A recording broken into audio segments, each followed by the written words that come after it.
عليكم ورحمة الله وبركاته. الله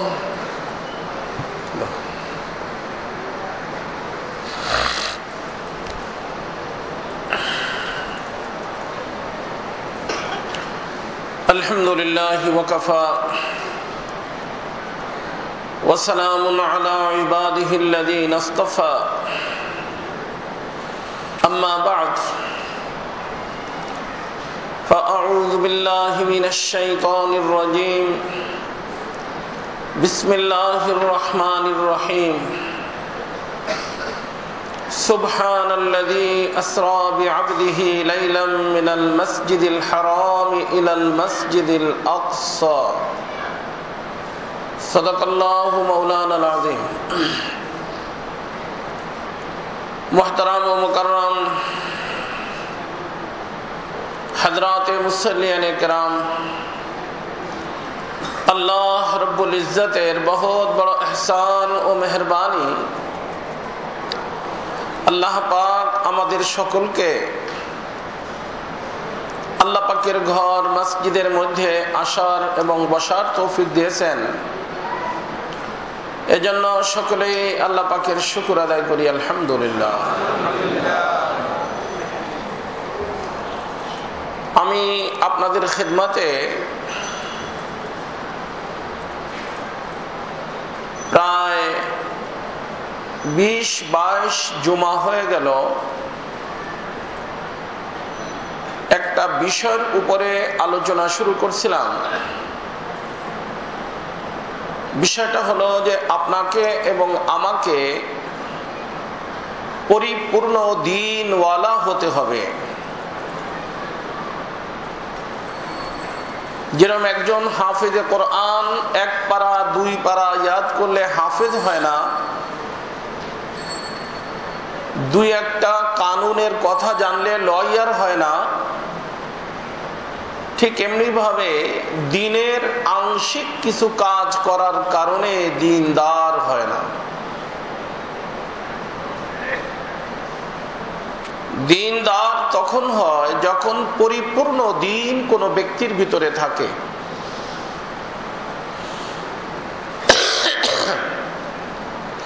আর দ্বীনের পরিপূর্ণতা আল্লাহ রসুলের উপরে আসছে 23 বছরে। যার কারণে আমি বলছি হাজ্জাতুল বেদার সময় আরাফার ময়দানে আসরের নামাজের পরে জুমার দিন আল্লাহ রসুল যখন ভাষণ দিচ্ছিলেন তখন এই দিন পরিপূর্ণ হওয়ার ঘোষণা আল্লাহ রাব্বুল ইজ্জাতের পক্ষ থেকে আল ইয়াউমা আকমালতু লাকুম দীনাকুম এই আয়াতে কারিমা অবতীর্ণ করে আল্লাহ ঘোষণা দিয়েছেন। ওই যে কামেল দ্বীন, এটা কি জিনিস? আমি বলছিলাম 5টা জিনিস। কয়টা জিনিস? আকীদা সহিহ হতে হবে, ইবাদাত সহিহ হতে হবে, মুআমালাত সহিহ হতে হবে, মুআশারাত সহিহ হতে হবে, আখলাক সহিহ হতে হবে। এই 5 জিনিস যখন কোনো ব্যক্তির মধ্যে পরিপূর্ণভাবে আসবে ওই ব্যক্তির নাম দ্বীনদার হবে। কিসের আওয়াজ রে বাবা? আর কেউ আর কুটকুট করে ব্যান্ড টান দিচ্ছে। আচ্ছা, মনে আছে না আপনাদের কয়টা জিনিস? তার একটা বিষয়ের উপরে আমার আলোচনা সংক্ষিপ্তভাবে মুকাম্মাল কমপ্লিট হয়েছিল। দ্বিতীয় বিষয়ের আলোচনা চলতেছে, সেটা হলো ইবাদাত। আমি বলছিলাম ইবাদাতের মধ্যে ইবাদাত, আকীদার পরে ইবাদত। ইবাদতের মধ্যে সবচেয়ে গুরুত্বপূর্ণ হলো সালাত, নামাজ। ওই নামাজটা কিভাবে আমাদের উপরে আসলো এর আলোচনা করতে গিয়ে আমি মেরাজের ঘটনা শুরু করছিলাম। প্রত্যেক জুমায় পিছনের দিকে একটু ধরায় দিতে হয়, কারণ নতুন মানুষ আসে তো, সবাই তো আর সব জুমা শুনে না। কথাটা বুঝে আসে? তা আমি বলছিলাম যে মেরাজকেও দুই ভাগে বিভক্ত, একটার নাম হলো মেরাজ আর একটার নাম হলো ইসরা। ইসরা মানে রাত্রকালী ভ্রমণ, বাইতুল্লাহ থেকে বাইতুল মুকাদ্দাস পর্যন্ত আল্লাহ রসুলের হয়েছে। আর বাইতুল মুকাদ্দাস থেকে ঊর্ধ্ব জগতের ভ্রমণ যেটা, এর নাম হলো মেরাজ। আমি গত জুমায় আপনাদেরকে বলছিলাম যে আমাদের রসুল প্রথম আসমানে গেছেন এবং প্রথম আসমানে গিয়ে হযরতে আদম আলাইহিস সালাতু ওয়াস সালামের সাথে দেখা হয়েছে। আর আদম আলাইহিস সালাতু ওয়াস সালাম আমাদের রসুলকে সম্বোধন করছেন সন্তান বলে, ইবনে সালেহ নবী সালেহ। ইবনুন শব্দের অর্থ ছেলে। এখানে যদি আপনারা একটা জিনিস লক্ষ্য করেন, আমরাও জানি রসুল আদম সন্তান,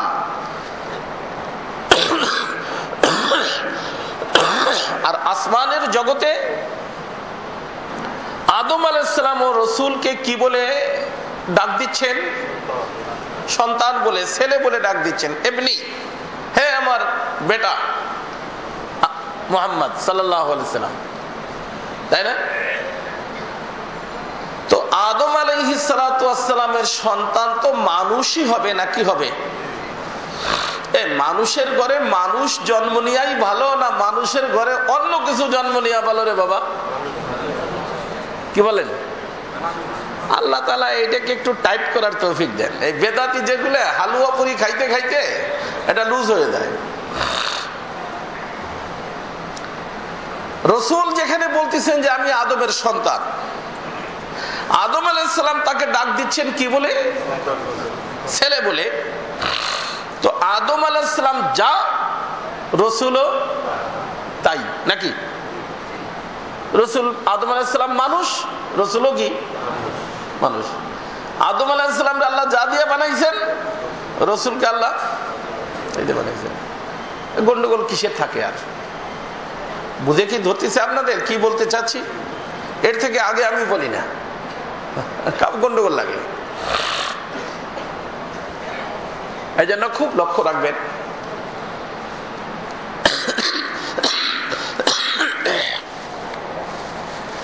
যে এখানে আদম আলাইহিস সালাম নিজের সন্তান বলছেন, ইবনে সালেহ নবী সালেহ।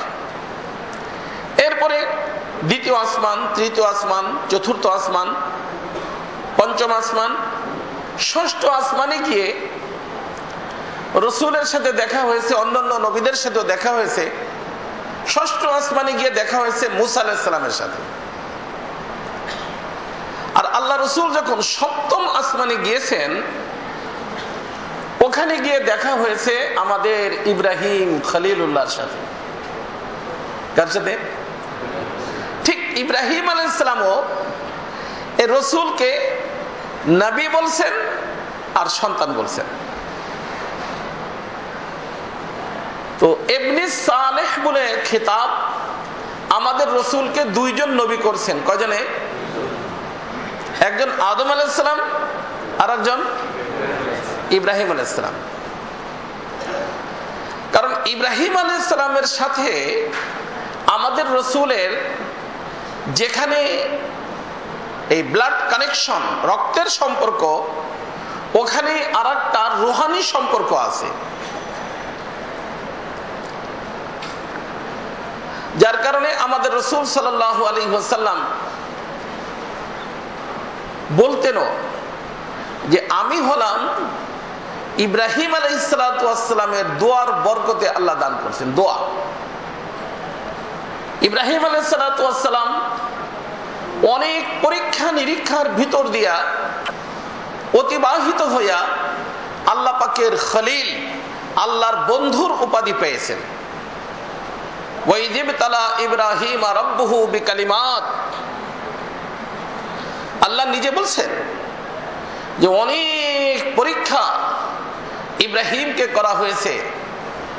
সব পরীক্ষার মধ্যে ইব্রাহিম পাশ হয়ে গেলে আল্লাহ পাক ইব্রাহিম আলাইহিস সালামকে খলিলুল্লাহর উপাধি দান করছেন। কিসের উপাধি? খলিলুল্লাহ। আর খলিলুল্লাহর দোয়ার বরকতে আল্লাহ হাবিবুল্লাহ দান করছেন। কি দান করছেন? এখন তো না, ফের কখনো হাবিবুল্লাহ এবং খলিলুল্লাহর ভিতরে 10 প্রকার পার্থক্য। শাব্দিক অর্থ দোনোটার বন্ধু, কিন্তু দোনোজনের বন্ধুত্বের ভিতরে কি আছে? 10 প্রকার। তো এখানে যে এই মসজিদ কমিটির লোকজন, যে সভাপতি যারা আছেন, আরো যারা যে মহল্লার আছেন, এখানে মনে রাখবেন, মসজিদ এয়ার কন্ডিশন বানাইলাম। আলহামদুলিল্লাহ আমাদের সভাপতি সাহেব চেষ্টা করতেছেন, ওই দেখেন না এসি চলে আসছে, আরো আসবে। টাইলস লাগাইলাম, সবকিছু হইল। এর নাম কিন্তু মসজিদ আবাদ হওয়া না।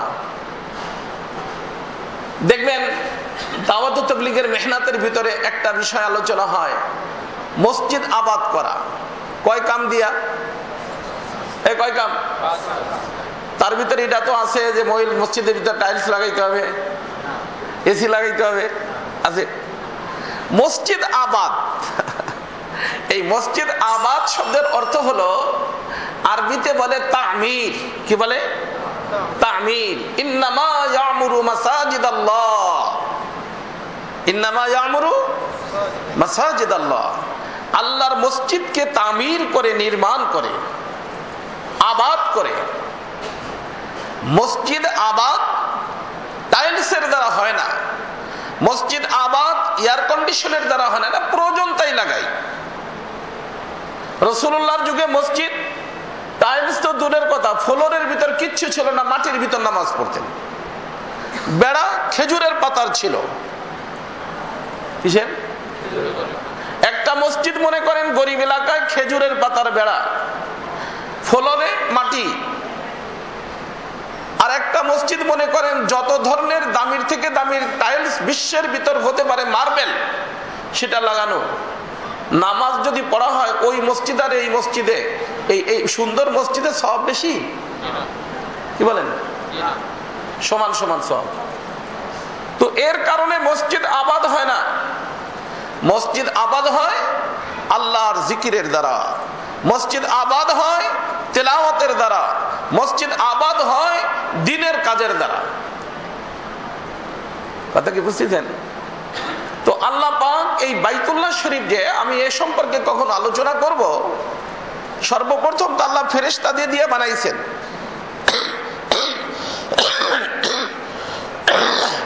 পরে এই বাইতুল্লাহ বিভিন্ন সময় আল্লাহ পাক বিভিন্ন লোকের দ্বারা নির্মাণ করছেন। তার ভিতরে এক নির্মাণ ইব্রাহিম এবং ইসমাইলের দ্বারাও হয়েছে। নূহ আলাইহিস সালামের প্লাবনের সময় যখন এই বাইতুল্লাহ শরীফের স্থানটা সমতল হয়ে গেছে, কোথায় বাইতুল্লাহ কোথায় কি কিছুই জানা নাই, তখন ইব্রাহিম আলাইহিস সালামের মাধ্যমে যেহেতু আল্লাহ পাক বাইতুল্লাহকে নির্মাণ করবেন, এই জন্য আগে ভাগেই ইব্রাহিমকে আল্লাহ পাক তার সন্তানকে দিয়া ওই এলাকাকে কি করাইছেন? জনগণ নিয়ে আবাদ করাইছেন। কারণ ইসমাইল আলাইহিস সালামকে যখন ওনার আব্বা ইব্রাহিম আলাইহিস সালাম রেখে আসছেন পিচ্চি ছোট্ট সময়, কোথায়? ইনদা বাইতিন গায়রা জি জারইন। গায়রা জি জারইন মানে যেখানে খেতি নাই, ফসল নাই, খাবার দাবার কিছু নাই, কোনো ধরনের কোনো ব্যবস্থা নাই, এমন জায়গার ভিতর রাইখা চলে যাচ্ছিলেন। অনাবাদ। কেমন জায়গা? অনাবাদ। এই অনাবাদ এলাকার ভিতরে ইসমাইলকে রাইখা, সেই ইসমাইল এবং ইব্রাহিম আলাইহিস সালামের মাধ্যমে এই অনাবাদ জায়গার ভিতরে যে বাইতুল্লাহ শরীফ ছিল, এটা তো আল্লাহ জানেন আর কেউ জানে না। এর নিচে কি আছে?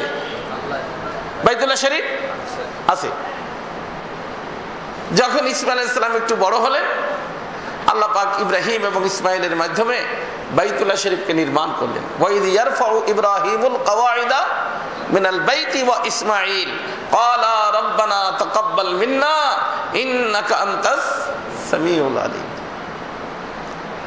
এই যে ইয়ারফাউ ইব্রাহিমুল কওয়াইদ, ইয়ারফাউ মানে উঠানো, অর্থাৎ ইব্রাহিম এবং ইসমাইল বাপ বেটা দুজন সম্মিলিতভাবে এই বাইতুল্লাহ শরীফের নির্মাণ কাজ যখন শুরু করলেন, নির্মাণ কাজ করে যখন বাইতুল্লাহ দাঁড়ায় গেছে, তখন উনি বলছেন যে আল্লাহ রব্বানা রব্বানা ওয়াবআস ফীহিম রাসূলাম মিনহুম, একজন রসুল দেন। কি দেন? হ্যাঁ, একজন রসুল দেন। কারণ আমি তো স্ট্রাকচার তৈরি করলাম, এটা তো একটা বডি, এটা একটা, প্রত্যেকটা জিনিসের একটা থাকে স্ট্রাকচার আর একটা থাকে জান, রুহ। রুহ আসল না স্ট্রাকচার আসল? রুহ যদি না থাকে খালি স্ট্রাকচার। উনি বলেন আমি তো বাইতুল্লাহর স্ট্রাকচার বানাইলাম, কিন্তু এই বাইতুল্লাহর ভিতর রুহ আসবে তখন যখন এই এলাকার ভিতরে আপনি একজন নবী আর রসুল দিবেন, আর সেই নবী আর রসুল লোকদের উপর মেহনত করে ওই লোকগুলোকে আপনার ঘরে নিয়ে আসবে, তখন এই বাইতুল্লাহর রুহ এবং জান আসবে। এদের একজন রসুল দেন। কার কাছে বলতেছে? কার কাছে চায়? বাবার কাছে, আল্লাহর কাছে। ওয়াবআস, আপনি দেন, রাসূলাম মিনহুম, তাদের ভিতর থেকে একজন দেন। এই যে রসুল চাইছেন, এই রসুল আমাদের রসুল। এই জন্য ইব্রাহিম আলাইহিস সালাম বলতেন, এই জন্য ইব্রাহিম আলাইহিস সালামের দুজন সন্তান, কয়জন? একজন ইসহাক আলাইহিস সালাম, একজন ইসমাইল আলাইহিস সালাম। ইসহাক আলাইহিস সালামের থেকে ওনার ছেলের নাম ইয়াকুব আলাইহিস সালাম, আর ইয়াকুব আলাইহিস সালামকেই ইয়াকুব, ওনাকেই বলা হইতো ইসরাইল। কি বলা হতো? ইসরাইল। ইয়াকুব আলাইহিস সালাম তো আমরা নাম জানি না, ওনারই নাম হলো ইসরাইল। এটা ইব্রানি শব্দ, হিব্রু ভাষা। তাতে ইসরুন শব্দের অর্থ হলো বান্দা, ইল মানে আল্লাহ। যেরকম আব্দুল্লাহ, ওরকম ইসরাইল। ইসরাইল মানে আল্লাহর বান্দা। তো ইসহাক আলাইহিস সালামের ছেলের নাম ইসরাইল। এই ইসরাইল আর ইয়াকুব একই। ইয়াকুব আলাইহিস সালাম ওনার ছেলে ইসহাক আলাইহিস সালাম, আর ইসহাক আলাইহিস সালামের থেকে আল্লাহ পাক বানাইছেন কি? বনি ইসরাইল। ওরা অনেকগুলো নবী, শত শত নবী আল্লাহ পাক এই খানদানের ভিতর পয়দা করছেন। কিন্তু ওদিকে রয়ে গেছে কে? আমরা গ্রাম্য ভাষায় ছোটবেলায় শুনতাম, অনেক সময় অনেক ছেলে পেলে বলে না যে আম্মু তুমি ওরে দিছো দুইটা, আমারে দিছো একটা। ওই গ্রাম্য ভাষা আর কি, গ্রাম্য ভাষা বলতেছি। তো গ্রাম্য ভাষা, গ্রামের এলাকায় আগে তো চিড়ে বানাইতো না, চিড়া তো দেখা যাইতো, ওটা খোলা বলে আমাদের গ্রাম্য এলাকায়। খোলা, এক খোলা দিছে এক ছেলেরে, ও চুপচাপ হয়ে গেছে, আর একটারে দিছে দুই খোলা। তখন ও চিল্লানো শুরু করছে, হক মা হেরে দিলা তুমি দুই খোলা, আমার দিলে এক খোলা। এটা খোলাও আছে খুলিও আছে। ওই এক খোলার ভিতরে যে তোর দুই খোলার থেকে বেশি দিয়ে দিতে হবে বোঝস নাই, বুঝে আসছে না? একদিকে ওখানে নবী হয়েছে শত শত, আর ইসমাইল আলাইহিস সালাম থেকে আল্লাহ পাক একজন নবী।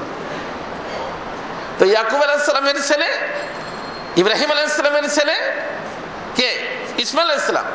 ইসমাইল আলাইহিস সালামের থেকে আল্লাহ পাক একজন নবী বানাইছেন, সে হলো মুহাম্মদুর রাসূলুল্লাহ সাল্লাল্লাহু আলাইহি সাল্লাম, যিনি সমস্ত নবীদের নবী, সমস্ত নবীদের সর্দার। এগুলা কে দেন? দেন কে? এই জন্য কেউ কিছু পাইলে চিল্লা চিল্লি করিস না রে বাবা, খাওয়া খা, চিল্লে কোনো লাভ আছে? ওনারে আল্লাহ ইজ্জত দিল, এনার ইজ্জত দিল, উনি নিছে। আল্লাহ বলছেন অত ইজ্জু মানতাসা, আল্লাহ যাকে চান দেন, তাই না? দেন কে? তোমার দরকার, তুমি আল্লাহর নিকট চাও, তোমারে দিবে। লাফালাফি করে ফালাফালি করে কোনো ইয়ে আছে, ফায়দা আছে? খামাখা পাগলামি এগুলো করবেন না। এর নাম হাসাদ, এর নাম হাসাদ, হিংসা। আর এই হিংসা এমন একটা খারাপ জিনিস, এটা একটা আগুন। এই আগুন যদি ভিতরে কারো ধরে, রসুল বলেন তার নেকির স্টকের ভিতর আগুন ধরে যায়। একটা লাকড়িতে আগুন ধরাই দিলে সেই লাকড়িতে যেরকম পুড়ে নষ্ট হয়ে যায়, যে ব্যক্তির ভিতর হিংসার রোগ আসে, তার নেকির স্টকে আগুন ধরে তার সমস্ত নেকি জ্বালাইয়া সরকার করে দেয়। আল্লাহ পাকের থেকে তৌফিক দান করেন। এই মুহূর্তে আমাদের সমাজ এটা অনেক বেশি, খালি হিংসা করে, একজন আরেকজন করে হিংসা। ইজ্জত পাইলো খায়, সম্মান পাইলো খায়, এই করলো খায়, সেই করলো। তোর কি তাদের বেটা, তুই দিছো? দিছে আল্লাহ। কে দিছে? আল্লাহ। আল্লাহ দেয় সব, বান্দার হাতে কি আছে রে বাবা। তো ইব্রাহিম আলাইহিস সালাম, ইসমাইল আলাইহিস সালাম দুজন মিলে বাইতুল্লাহ বানাচ্ছে, কিন্তু বানাইয়া তাদের সন্তানের ভিতর থেকে একজন নবী বানানোর দোয়া এবং দরখাস্ত আল্লাহর নিকট করতেছে। এই জন্য রসুল বলতেন যে আমি ওই যে ইব্রাহিম আলাইহিস সালাম বাইতুল্লাহ শরীফ নির্মাণ করার সময় যে বলছিলেন আল্লাহ একজন নবী দাও, এই বাইতুল্লাহ শরীফকে যে আবাদ করবে, সেই ইব্রাহিম আলাইহিস সালাম দোয়ার নবী আমি মুহাম্মদুর রাসূলুল্লাহ।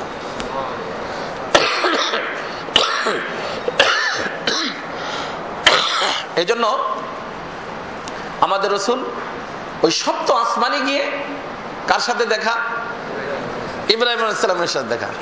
তখন উনি দেখেই ওনাকে বলছেন যে নবী সালেহ ওয়া ইবনে সালেহ, ও বেটা মাশাআল্লাহ আসছো, মোবারক, খুশামদেদ। নবীও বলছেন, ছেলেও বলছেন, কারণ ওনার ওই ইসমাইলের বংশধর তো। আর ইসমাইল আলাইহিস সালাম, ইসমাইল আলাইহিস সালাম ইব্রাহিম আলাইহিস সালামের ছেলে। কথা কি বুঝতে পারছেন? তো নবীদের ভিতরে দুইজন নবী আমাদের রসুলকে ইবনুল শব্দ বলছেন, সন্তান বলে আখ্যায়িত করছেন। একজন আদম আলাইহিস সালাম, একজন সপ্ত আসমান। আসমান 7টা। সপ্ত আসমানের উপরে একটা গাছ আছে, সেই গাছটার নাম হলো গাছ, আসলে সিদরা শব্দ বলা হয়। সিদরা শব্দের অর্থ হলো বরই। আমরা বরই খাই না, কুল, আরবিতে সিদরা বলা হয় বরইকে। সিদরাতুল মুনতাহা, এটা হলো জিপিও টাইপের। জিপিও আছে না, এই যে আমাদের জিপিও আছে না, যে গুলিস্তানে দেখছে না জিপিও, মানে পুরো বাংলাদেশে বিভিন্ন পোস্ট অফিসে যে চিঠিগুলো আসে, আসে কোথায়? জিপিওর থেকে আবার বিভিন্ন জায়গায় রওনা হয়। আবার বাহিরের থেকে যেটা আসে ওটা আসে কোথায়?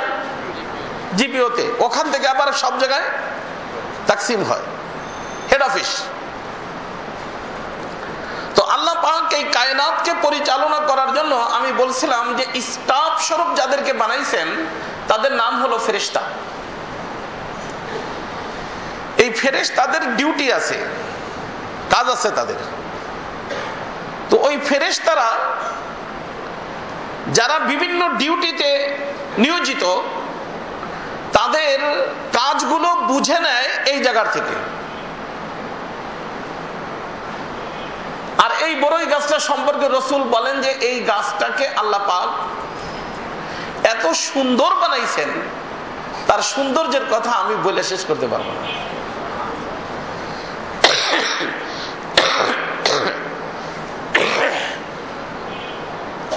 তো ওখানে রসুল যখন গেছেন, ইব্রাহিম আলাইহিস সালাম ওইখানেই ছিলেন।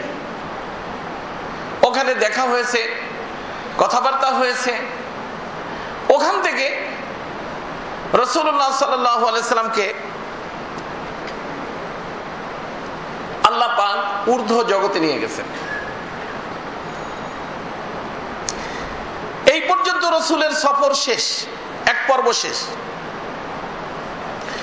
এখানে আল্লাহ রসুলের জন্য একটা সওয়ারি আনা হয়েছে, যেটার নাম রফ রফ। কি নাম? রফ। এ সম্পর্কে তাফসীরের ভিতর যেটা আসছে, এটা একটা বিছানা টাইপের। আগের যুগে যেরকম, এই যে এখনো যেরকম কার্পেট, উন্নত মানের কার্পেট, গালিচা বলে, মাখমাল, বিভিন্ন জিনিসের সুন্দর গালিচা টাইপের থাকে না, এই ধরনের জিনিসটা। কিন্তু ওর ভিতরে রিমোট সিস্টেম মনে করেন, ওইটার ভিতরে ওড়ার শক্তি আছে।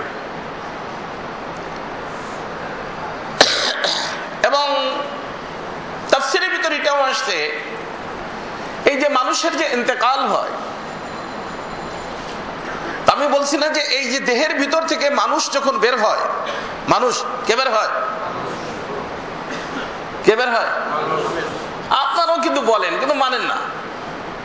কয় ভাই অমুকের ইন্তেকাল হয়ে গেছে, অমুক ব্যক্তির কি হয়ে গেছে, কিন্তু দেহ কি চলে গেছে না আছে? তো বোঝা গেল দেহের নাম অমুক না, অমুক যে চলে গেছে তার নাম কি? রূহ। রূহের নাম হলো মানুষ। তো এই মানুষ যখন এখান থেকে বের হয় তখন ওই মানুষটাকে দুই ধরনের পজিশন, একটা হলো যে সে আল্লাহর বন্ধু না অপরাধী, মুজরিম, আসামি। যদি বন্ধু হয় তো তাকে আল্লাহ পাক ডাক দেন ঊর্ধ্ব জগতে আসার জন্য, ইয়া আইয়াতুহান নাফসুল মুতমাইন্না ইরজিই ইলা রাব্বিক। ইরজি মানে ফিরে আসো, এর যাইতে হবে না? এই যাওয়ার জন্য আল্লাহ পাক রূহকে যাওয়ার জন্য, ঊর্ধ্ব জগতে উড়ার জন্য আল্লাহ পাক ফেরেশতাদের নিকট যে জিনিসটা পাঠান ওটাই রফরফ। ওটা কি? তার অর্থ দেহের থেকে আজরাইল আলাইহিস সালাতু ওয়াস সালাম রূহটাকে বের করে রফরফের উপরে দেন। সেই রফরফটা অটো ঊর্ধ্ব জগতের দিকে উড়তে থাকে, আর তার আগে পিছে 500 ফেরেশতার জামাত মারহাবা মারহাবা বলতে বলতে ওর সাথে চলতে থাকে। কতজন? হ্যাঁ। তো এটা হলো প্রত্যেক দেশের যানবাহন ভিন্ন ভিন্ন টাইপের না। আমরা যেখানে আছি এটার নাম আমি বলছি আলমে নাসুত। নাসুতি জগতের যানবাহন ছিল এইটা, নাসুতি। এখন তাকে নিয়ে যাওয়া হচ্ছে লাহুতি জগতে। কোন জগতে? ওই লাহুতি জগৎ থেকে যে যানবাহনটা তার জন্য পাঠানো হয় তার নাম রফরফ। ওই রফরফ এনে উপস্থিত করা হয়েছিল কোথায়? সপ্ত আসমানের উপরে আল্লাহ রসুলকে ঊর্ধ্ব জগতে নিয়ে যাওয়ার জন্য। আল্লাহ রসুল তো বসতেন, বাস ওড়া শুরু হয়েছে। উঠতে উঠতে এটা চলে গেছে কত দূর?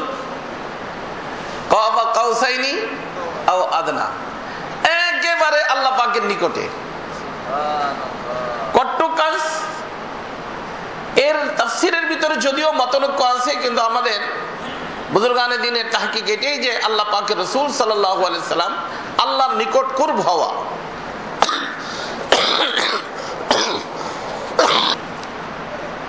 কামান দেখছেন না? কামান, ধনুক দেখছেন না? তীর ধনুক দেখছেন না?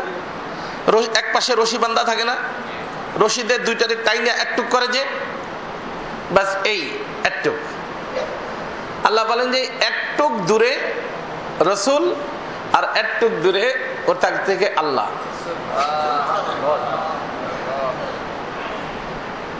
কথা বুঝছেন? একেবারে কাছে আল্লাহ।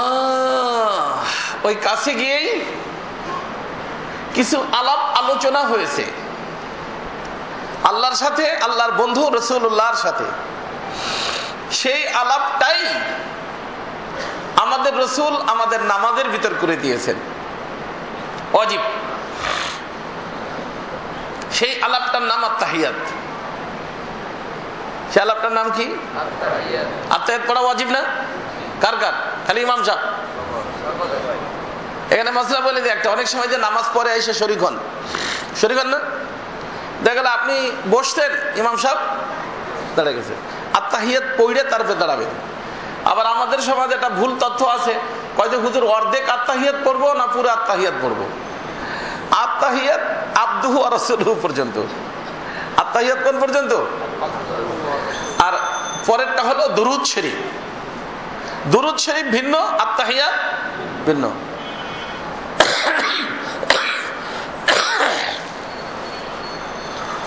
আত-তাহিয়াতটা হলো আরশ পাকের মধ্যে আল্লাহ এবং আল্লাহ রাসূলের আলোচনার নাম। আপনারা জানেন যে যখন কোনো ব্যক্তি কোনো আত্মীয় বন্ধু বান্ধবের বাসায় যায়, কিছু তোহফা নিয়ে যায় না? হাদিয়া নিয়ে যায়, সুন্নত। এখানে আল্লাহ পাক, তো আল্লাহর হাবিব যখন ওখানে গেছেন, তো যাওয়ার পরে আল্লাহর হাবিব আল্লাহ পাককে 3টে জিনিস দিয়েছেন। কয়টা জিনিস? নম্বর 1, আত-তাহিয়াতু লিল্লাহ ওয়াস-সালাওয়াতু ওয়াত-তাইয়্যিবাত। এই 3টা। তাহিয়াত শব্দের অর্থ হলো মুখের দ্বারা, হে আল্লাহ আমার এই জবানের দ্বারা যত ধরনের প্রশংসা হতে পারে সব প্রশংসা আপনার জন্য। এই যে আমি মনে করেন আপনার প্রশংসা করলাম, আপনারা বানাইছেন কে? আল্লাহ। এই জন্য আলহামদুলিল্লাহি রব্বিল আলামিন, সমস্ত প্রশংসা কার জন্য? এই যে আলহামদুলিল্লাহি রব্বিল আলামিন, অর্থাৎ প্রশংসা তো আল্লাহ। কারণ প্রশংসা এমন সত্তার হওয়া দরকার যার ভিতর কোনো ধরনের কোনো ত্রুটি নাই, সে কে? আল্লাহ। আর যে কোনো জিনিসের ভিতর ত্রুটি আছে, আল্লাহর ভিতর কোনো নুকস নাই, কোনো ত্রুটি নেই। তো প্রশংসা কার? আল্লাহ। তো রাসূল বলছেন যে হে আল্লাহ আমার এই মুখ দিয়া যত ধরনের প্রশংসা হতে পারে সব আপনার জন্য। ওয়াস-সালাওয়াতুর অর্থ হলো হে আল্লাহ আমাকে যে আপনি একটা দেহ দিয়েছেন, শরীর দিয়েছেন, এই শরীরের দ্বারা যত ইবাদত হতে পারে, নামাজ রোজা ইত্যাদি যা যা শরীরের দ্বারা আমি করব, এ সব আপনার জন্য। আর তাইয়্যিবাত শব্দের সাথে সম্পর্ক হলো মালের সাথে। কিসের সাথে? মাল।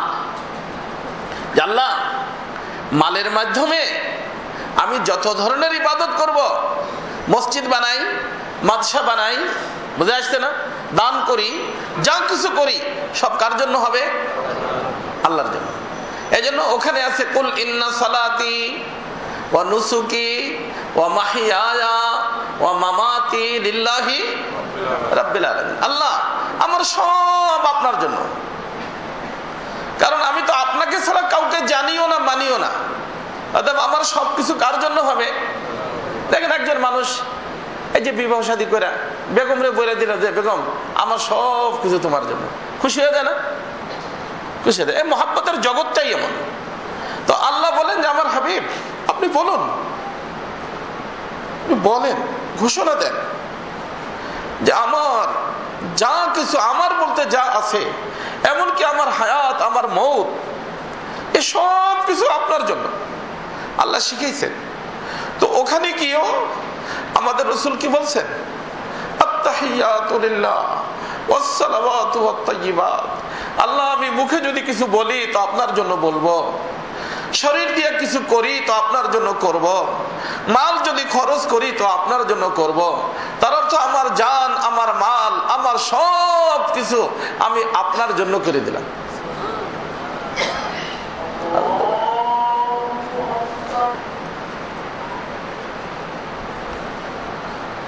আল্লাহ।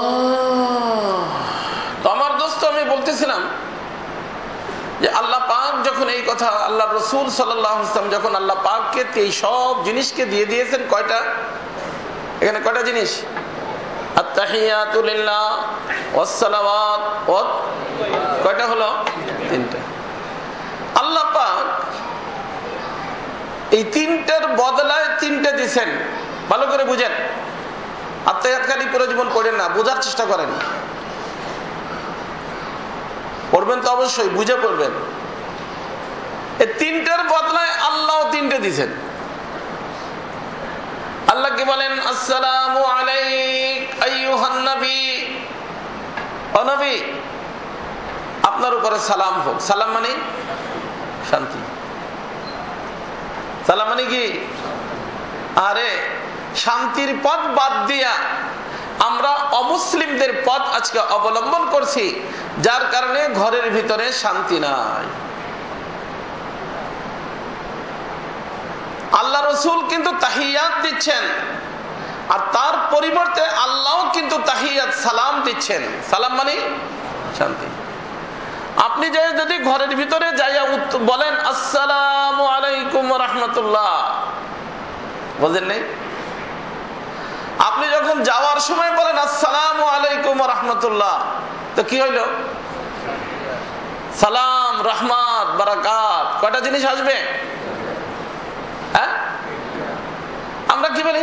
ভালো থাকেন, খুদা হাফেজ, টাটা, বাই বাই। লা হাওলা ওয়ালা কুওয়াতা ইল্লা বিল্লাহ। মুসলমান সালাম দিতে পারেন না? আবার অনেকে হুজুর বিবিরও সালাম দেওয়া যায়। লা হাওলা ওয়ালা কুওয়াতা ইল্লা বিল্লাহ। আরে বিবি সালাম দিবে স্বামীকে, স্বামী সালাম দিবে বিবিকে, আওলাদ সালাম দিবে বাবাকে, বাবা সালাম দিবে আওলাদকে। সালাম মানে শান্তি। এই জান্নাতের ভিতর যাওয়ার পরে কি হবে? তাহিয়াতুহুম ফিহা সালাম, তাহিয়াতুহুম ফিহা সালাম। জান্নাতের ভিতর সালামই সালাম। এই জন্য জান্নাতের নামই হলো দারুস সালাম। এই জান্নাতের নাম কি? সেখানে হবে কি? সালাম। তো আমরা নিজেদের ঘরটাকে দারুস সালাম বানাইতে পারি না? সালামটা চালু করা যায় না? এ কারা কারা পারবেন আজকে ঘরে যে সালাম দিবেন? আজকেই যাই, নামাজের থেকে যাই, ঘরে যখন ঢুকবেন আসসালামু আলাইকুম ওয়া রাহমাতুল্লাহ, পারবেন তো ইনশাআল্লাহ? কি বলবেন বলেন তো দেখি? আবার যখন বাসায় থেকে কোথাও কাজে যাবেন, অফিসে যাবেন, এদিক সেদিক যাবেন, তো যাওয়ার সময় কি বলবেন? আসসালামু আলাইকুম ওয়া রাহমাতুল্লাহ। ঠিক আছে না ইনশাআল্লাহ? দেখেন আল্লাহ পাক এখানে সালাম শিখিয়ে দিয়েছেন। আল্লাহ বলছেন আসসালামু আলাইকুম, আসসালামু আলাইকা আইয়ুহান নবী। ও নবী, আপনি আমারে আপনার মুখের প্রশংসা দিয়েছেন, আমি তার বদলায় আপনারে আমার পক্ষ থেকে সালাম দিয়ে দিলাম। কি দিলাম? ওই লক্ষ্য করতেছেন? বুঝলেন না? রাসূল কি বলছেন? আল্লাহ ওয়াসসালাওয়াত, আল্লাহ আমি শারীরিক ইবাদত, নামাজ কালাম শারীরিক ইবাদত না, এইটা আপনারে দিলাম। আল্লাহ বলেন ঠিক আছে, আমি কবুল করলাম, আমি এই আপনার নামাজ কবুল করে আপনার জন্য রহমত দিয়ে দিলাম। এই নামাজের দ্বারা কি পাওয়া যায়? এই জন্য মসজিদে ঢোকার দোয়া কি? আল্লাহুম্মা আফতাহলি আবওয়াবা রাহমাতিক। আল্লাহ আমি যে নামাজে আসতেছি তার অর্থ কি? আমি আমার জন্য আপনার রহমতের দরজা ওপেন করাইতে আসছি। কিসের দরজা? কিসের মাধ্যমে ওপেন হবে? ডান্ডার মাধ্যমে। কিসের মাধ্যমে? নামাজের মাধ্যমে। এই জন্য মসজিদে ঢোকার সময় বলতে হয় যে আল্লাহ এই যে মসজিদে আসতেছি কোনো মতলবে আসতেছি না, আমি আমার মতলব একটাই, সেটা হলো যে আমার জন্য, আমার ফ্যামিলির জন্য, দেশবাসীর জন্য, সকলের জন্য যেন আপনার রহমতের দরজাটা খুলে যায়। ইফতাহ মাফতাহ, খুলে দেন। খুলবেন কে? আর খুলবেন কিসের দ্বারা? নামাজের দ্বারা। কিসের দরজা? রহমতের দরজা। তো রহমতের দরজা কিসে খোলে? নামাজ বন্ধ করলে খোলে না চালু করলে খোলে? হ্যাঁ, বুদ্ধিমানরা তো বলতেছে বন্ধ করলে খুলবে। তার সাথে আমাদের মুসলমানরাও লাগছে, কত মুসলমান যে লাগছে মসজিদ বন্ধ করো, বন্ধ করো, বন্ধ করো। এটা ওয়াইসিয়ালদের কথা, অমুসলিমদের কথা। আমাদের আল্লাহ তো দরজা খুলবেন নামাজের দ্বারা। বিপদ আসলে, ঝামেলা আসলে রহমতের দরজা কিসে খুলবে? না, তালা দাও, তালা দাও। আল্লাহ পাকের মেহেরবানি, যে সমস্ত বিশ্বে এই ওয়াইসিওয়ালাদের কথা বেশি শুনছে, 10 লক্ষের বেশি মানুষ মরে গেছে। কোথায়? কোথায়? আমেরিকায়। আর এই বাংলাদেশে গ্রামগঞ্জে যেখানে তালাই নাই, ওই যে আমাদের গ্রামের ভাষায় বলে যে বুধবারের দিন মাছায় ওঠা ঠিক না, কয় আমার মাছাই নাই আবার বুধবার আছে না, মাছা থাকলে না বুধবারে আর শুক্রবারে উঠা নিয়ে কথা হবে, মাছা নাই তার বুধবার। ওই যে বস্তির ভিতরে যারা শুয়ে থাকে, একজনের পাও, একজনের মাথা আর একজনের শুয়ে থাকে না, হ্যাঁ, তাদের হয়েছে। আরে বিবিসি ওনারা বলছে, যেটা আপনারা মানেন সেটা বলতেছি, ওরা বলছে না তাদের হয় না। তো দেখে আল্লাহ দেয়, কে দেয়? মানতে হবে এটা। আল্লাহ দিচ্ছেন, আল্লাহ খতম করবেন। আল্লাহর সাথে যোগাযোগ ঠিক হবে, খতম হয়ে যাবে। সবচেয়ে বেশি সতর্ক তারা। একটার যদি হয়ে যায় তার বিবি বাচ্চা সবার সাথে সম্পর্ক বিচ্ছিন্ন। দেখেন না যাদের আত্মীয় স্বজন আছে অনেকে গানা হজরত, তার সাথে গেলে দেখা হয় না, ও দূরের থেকে খানা ধাক্কা দিয়ে, ধাক্কা খানা কি দেয় ওই যে বাঘের মতো, বাঘের খানা দেখতেছেন কেমন করে ধাক্কা দিয়ে দরজাটা, বাস যাতে করে কিনা আসতে পারে, করোনা আসতে পারে। 10 লাখের বেশি মরছে, আর আমাদের বস্তিতে থাকা মানুষ একটাও মরে নেই। কথা বুঝছেন? রহমত কার পক্ষ থেকে আসবে? আল্লাহর পক্ষ থেকে আসবে। পাগলামি। আল্লাহ আমাদেরকে বাঁচার তৌফিক দান করেন এর থেকে। রহমতের দরজা খুলে নামাজের দ্বারা। কিসের দ্বারা? এই যে মসজিদে আসার সময় দোয়া কি পড়েন? আল্লাহুম্মা আফতাহলি। কারণ কিসের জন্য আসতেছেন? নামাজের জন্য। আল্লাহ এই নামাজ পড়বো, নামাজের দ্বারা আবওয়াব, আবওয়াব মানে বাবের বহুবচন। বাবের বাব মানে একটা দরজা। বলে কি যে আল্লাহ আমার জন্য রহমতের যত দরজা আছে আপনি সব দরজা খুলে দেন। আর আল্লাহ যদি রহমতের দরজা খুলে তার কোনো ঝামেলা থাকবে রে বাবা? তো ঝামেলা থেকে বাঁচার জন্য নামাজ। রসুল আল্লাহকে কি দিছেন? নামাজ দিছেন। নামাজের বদলায় আল্লাহ রসুলকে কি দিছেন? ও রহমতুল্লাহ। রহমতুল্লাহ মানে কি? আল্লাহর রহমত। আপনার এই নামাজ দিছেন তো আমি আপনার রহমতের বাজেট করে দিলাম। তো নামাজের দ্বারা রহমত আসে। কথা কি বুঝতেছেন সবাই? আত্তাহিয়াত বুঝেন, বুঝেন। আর 3 মিনিট বলবো, হ্যাঁ তাদের যতদূর যাইতে পারি। রসুল 3 নম্বর কি বলছিলেন? মাল। কি বলছেন? মনে রাখতে পারবেন তো না? দেখেন আল্লাহ রসুল বলছেন যে আমি আল্লাহর কসম করে বলতেছি। কি করে বলতেছি? আল্লাহর কসম করে বলতেছি, আল্লাহর রাস্তায় মাল দিলে মাল কমে না, বরং মাল বাড়ে। মাল বাড়ে। কেন? এই যে রসুল দিছেন মাল, আল্লাহ কি দেয়? বারাকাত ও বারাকাতুহু, আসসালামু আলাইকা আইয়ুহান নাবিয়্যু ওয়া রাহমাতুল্লাহি ওয়া বারাকাতুহু। আপনি মাল দিছেন, আমি বরকত দিয়ে দিলাম। আমি দিলাম কি? রসুল দিছেন মাল, আল্লাহ দিলেন কি? বরকত। বরকত মানে আমাদের বরকত ভাই, বরকত শব্দের অর্থ হলো কালিলুল মাল কাসীরুল মানাফি। বাহ্যিকভাবে টাকা হয়তো কম হবে কিন্তু তার দ্বারা কাজ অনেক বেশি হবে। আর বরকত যদি না থাকে, টাকা চতুর্দিক দিয়ে টাকা, কিন্তু কিভাবে খতম হয়ে যায় তাও পারিশানির কোনো শেষ নাই। এক ইনজেকশন কিনতে হয় হুজুর 22,000 টাকা দিয়ে, বুঝেননি? ইঞ্জেকশন একটা কত? 22,000। আর একটা কিনতে হয় 1.5 লাখ টাকা দিয়ে, বুঝেন নেই? বরকত নাই। কি নাই? বরকত নাই। আর বরকত যদি থাকে কোনো সমস্যাই নেই। এজন্য আমার দোস্ত, মাল দিলে বরকত আসে। এই মাল দিলে কি আসে? কিন্তু কারে দিলে বরকত দিবেন কে?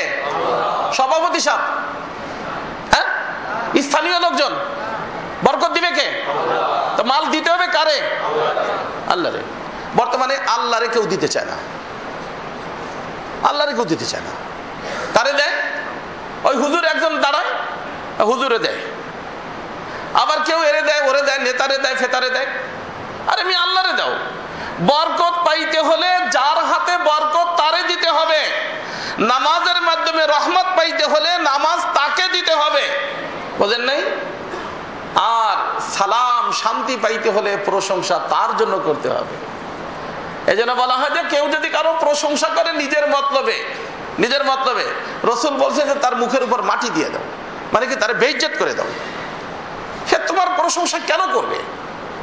প্রশংসা তো কার? আল্লাহর। আত্তাহিয়াতু লিল্লাহ ওয়াসসালাওয়াতু ওয়াত-তাইয়্যিবাত। 3 জিনিসের বদলায় আল্লাহ দিবেন কয়টা জিনিস? আসসালামু আলাইকা আইয়ুহান নাবিয়্যু ওয়া রাহমাতুল্লাহি ওয়া বারাকাতুহু। রসুল দিলেন আল্লাহকে, আল্লাহ দিলেন রসুলকে। এখানে তার একটা বিষয়, সময় শেষ। এখানে আর একটা বিষয়, রসুল পুরা জাহানের উম্মতের পক্ষ থেকে। যেন আমি বলছি যেখানে যেখানে আল্লাহর উলুহিয়াত, ওখানে ওখানে আমাদের রসুলের রিসালাত। বুঝলেন নাই? তো রসুল কার পক্ষ থেকে? সমস্ত জাহানের, সমস্ত মাখলুকের পক্ষ থেকে আল্লাহ নিকটে গেছেন। এই মাকাম মানুষের ভিতরে কেউ ইতিপূর্বে পায় নাই, আর পাবেও না। আল্লাহ পাক এই মাকাম দান করছেন। ওখানে গিয়া আমরা যদি একটু উঁচু জায়গায় চলে যাই, নিচেওয়ালাদেরকে ভুলে যাই। উঁচু জায়গায় গেলে নিচেওয়ালাদের কথা কি থাকে না? ও কারা কারা আমার পিছনে দৌড়ইছে সেই কথা ভুলে যায়, সাক্ষাৎ করে না। খেয়ানত। রসুল ওখানে যাওয়ার পরে আল্লাহ পাকের সাথে আলাপ হইতেছে, কিন্তু এই অবস্থার ভিতরে রসুল খেয়াল করছেন যে আমার আল্লাহ যা দিলেন সব তো আমারে দিলেন, আমার উম্মত তাদের কি? এই জন্য রসুল বলছেন আসসালামু আলাইনা ওয়া আলা ইবাদিল্লাহিস সালিহিন। আল্লাহ আপনার সব কিছু আমি মাথা পেতে নিয়ে নিলাম, গ্রহণ করলাম, কিন্তু আমার একার পক্ষ থেকে না, সকলের পক্ষ থেকে। আপনার রহমত সকলের উপরে হোক, আপনার বারাকাত সকলের উপরে হোক। এজন্য রহমাতুল্লিল মুসলিমিন না, রহমাতুল্লিল ওই রহমাতুল্লিল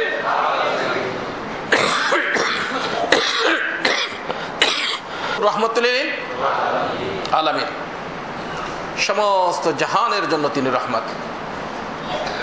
তিনি বলছেন আসসালামু আলাইনা, আপনার এই শান্তি আমি একা না, বরং সকলের জন্য, বিশেষভাবে আমার নেক বান্দাদের জন্য, নেক উম্মতের জন্য, ইবাদিল্লাহিস সালিহিন। এই জন্য এখানে দেখেন একটা কথা,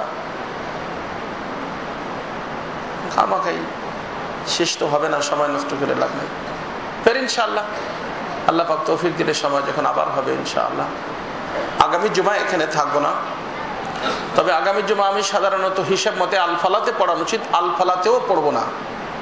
কারণ এখানে আপনারা শুনেছেন সিরাজদি খানের মধ্যে এই যেখানে কুচ্চামারা ব্রিজ, ওর ওখানেই ধলেশ্বরী সেতুর থেকে 3 কিলোমিটার ভিতরে জামিয়া আশরাফুল মাদারিস নামে একটা প্রতিষ্ঠান আলহামদুলিল্লাহ হচ্ছে। ওইটার মসজিদের উদ্বোধন হবে। প্রায় 13,000 স্কোয়ার ফুট মসজিদ, 221 ফুট বাই 60। তো এই 13,000 মসজিদের ইনশাআল্লাহ উদ্বোধন হবে জুমার পরে আসরের সময়। এই জন্য যাদের সম্ভব ইনশাআল্লাহ ওখানে যাবেন। তো যেহেতু মেহমান টেহমান আগের থেকেই চলে আসবে, এই জন্য জুমা আমি ওই দিকেই কোথাও পড়বো। পরবর্তীতে ইনশাআল্লাহ আল্লাহ পাক তৌফিক দিলে এখানে হবে এবং এখান থেকে আলোচনা হবে, মনে রাখবেন। তো আগামী জুমার নামাজের পরে যাদের সুযোগ হয় ওখানে যাবেন, দোয়ার ভিতরে শরীক হবেন। আল্লাহ পাক চাহে তো 2.5 একর জায়গা, আমাদের এই প্লটটা 7.5 কাঠা, ওটাও 7.5 কাঠা, বুঝে আসছে না? 4,000 8,000 স্কোয়ার ফুট। আর ওখানে মসজিদে যেটা হবে ইনশাল্লাহ এটা হবে 13,000 স্কোয়ার ফুট, বুঝে আসছে? 6 তলা হবে ইনশাআল্লাহ। এর একটা ফ্লোর পর্যন্তই আমাদের যেতে খরচ হবে 1 কোটি টাকা, অর্থাৎ 6 তলায় 6 কোটি টাকা খরচ হবে। আল্লাহর হাত খাজানায় অভাব নাই, আমাদের নিকটে ব্যবস্থা নাই, আর আল্লাহর নিকটে অভাব নাই। আপনারা সকলে দোয়া করবেন, আল্লাহ পাক ইনশাআল্লাহ দিয়ে দিবেন। কারণ প্রত্যেক বছরই এই ঢালকা নগরের মানুষ ভর্তি হইতে আসে, বাচ্চারা, গার্ডিয়ানের কান্না, বাচ্চাদের কান্না অনেক শুনতে হয়, অনেক দেখতে হয়। যার কারণে অনেক দিন ধরেই দোয়া করতেছিলাম যে আল্লাহ একেবারে নিকটে। আর এখন এই রাস্তা ভালো হওয়ার কারণে মাত্র 20 থেকে 25 মিনিট লাগে যাইতে। আলহামদুলিল্লাহ আল্লাহ পাকের মেহেরবানি, আল্লাহ জায়গার ব্যবস্থা 2.5 একর তো হয়ে গেছে, আরো কিছু নেওয়ার জন্য চিন্তা ফিকির করতেছি। তো প্রথম বিল্ডিং এর কাজ ইনশাআল্লাহ পাইলিং হয়ে গেছে, 102টা পাইলিং হয়েছে, তাতে আরো কিছু পাইলিং করতে হবে। তো 1 কোটি টাকার মতো তাতে খরচ হয়ে গেছে অলরেডি। আর সামনে তো খরচ আছেই। তো আপনারা সকলেই আল্লাহর নিকট দোয়া করবেন, আল্লাহ পাক যেন দ্রুত এই কাজটাকে আল্লাহ পাক গায়েবের খাজানা খুলে আল্লাহ তাআলা করে দেন। আমার অভ্যাস কারো নিকটে যাওয়ার নাই, যাই না, যাবো না ইনশাআল্লাহ। আল্লাহর নিকটেই দোয়া করি, আপনারাও দোয়া করেন। আর দ্বিতীয়ত অনেকের ইন্তেকাল হয়ে গেছে, তারা দোয়া চেয়েছে। আমাদের ওই হাজি সাহেব, ওনার ছোট্ট মেয়ে বিচারি প্রতিবন্ধীর মতোই ছিল, দুনিয়ার থেকে চলে গেছে। ওনাকে আল্লাহ ধৈর্য দিয়ে দেন, তাকে মাগফিরাতের ওসিলা বানায় দেন। অনেকে অসুস্থ, বিশেষভাবে আমাদের মহল্লার মুসলিম বাবুর্চি আপনাদের সকলের সুপরিচিত, আমাদের মাদ্রাসার একদিক দিয়ে খাদেম, সবসময়ের জন্য যে কোনো অনুষ্ঠান হলে বেচারা মেহনত করে, খেদমত করে। সে অনেক বেশি অসুস্থ, হসপিটালে আছে। তার সুস্থতার জন্য আল্লাহর নিকটে দোয়া করি। এছাড়া আরও অনেকেই দোয়ার জন্য বলছে অসুস্থতার কারণে। আমিও বেশ এক সপ্তাহ সব প্রোগ্রাম ক্যান্সেল করে বাসায় ছিলাম, দেখতেছেন আলহামদুলিল্লাহ আল্লাহর মেহেরবানি অনেকটা কমে গেছে।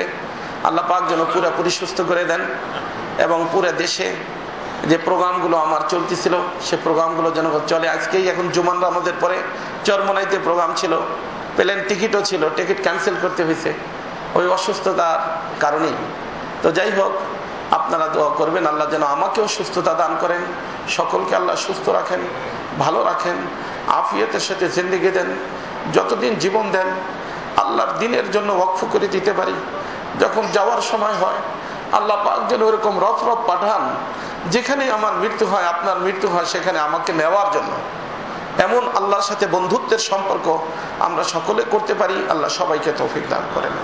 আল্লাহুম্মা সাল্লি আলা সাইয়্যিদিনা মাওলানা মুহাম্মদ সালাতান তুনাজ্জিনা বিহা মিন জামিল আহওয়াল ওয়াল আফাত ওয়া তাকদি লানা বিহা জামিআল হাজাত وتطهرنا بها عن جميع السيئات وتطهرنا بها عن جميع السيئات وتطهرنا بها عن جميع السيئات وترفعنا بها عندك أعلى الدرجات وتبلغنا بها أقصى الغايات من جميع الخيرات في الحياة وبعد الممات إنك على كل شيء قدير يا أرحم الراحمين يا أرحم الراحمين يا أرحم الراحمين أي مولا پاک أي محبوب پاک আল্লাহ মেহেরবানি করে আপনি আমাদের সকলকে মাফ করে দেন।